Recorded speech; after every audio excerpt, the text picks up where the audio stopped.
আফ্রিকার মানুষ বিশাল আকৃতির মরুভূমির মাঝে চাঁদের মতো অর্ধগোলাকার গর্ত খুঁড়ে রেখেছে। কিন্তু কেন এমন শুকনো রুক্ষ জায়গায় এত গর্ত তৈরি করা হচ্ছে? এটা কি কোনো বৈজ্ঞানিক পরীক্ষা, নাকি এর পেছনে লুকিয়ে আছে আরো গভীর কোনো রহস্য?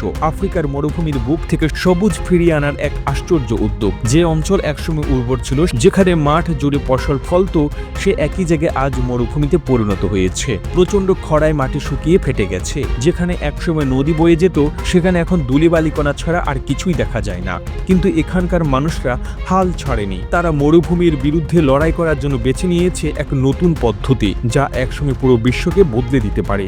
আফ্রিকার মরুভূমির এই গর্তগুলোর নাম আধ চাঁদ পদ্ধতি, যা ডিজাইন করা হয়েছে যা মরুভূমিকে সবুজে পরিণত করার এক যুগান্তকারী কৌশল।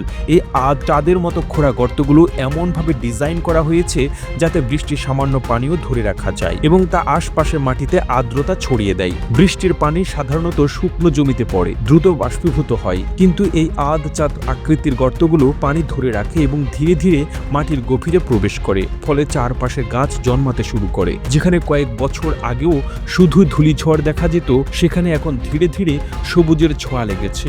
প্রথমে এই পদ্ধতি নিয়ে অনেকেই সন্দিহান ছিল, কিন্তু কিছুদিন পর দেখা গেল গর্তের চারপাশে ছোট ছোট গাছ জন্মাচ্ছে, ঘাস গজিয়ে উঠছে, এমনকি পাখি ও বন্যপ্রাণীরা ফিরে আসতে শুরু করেছে। কিন্তু এটি শুধু গাছ জন্মানোর জন্য নয়, বরং গোটা বাস্তুতন্ত্রকে ফিরিয়ে আনার একটি পরিকল্পনা।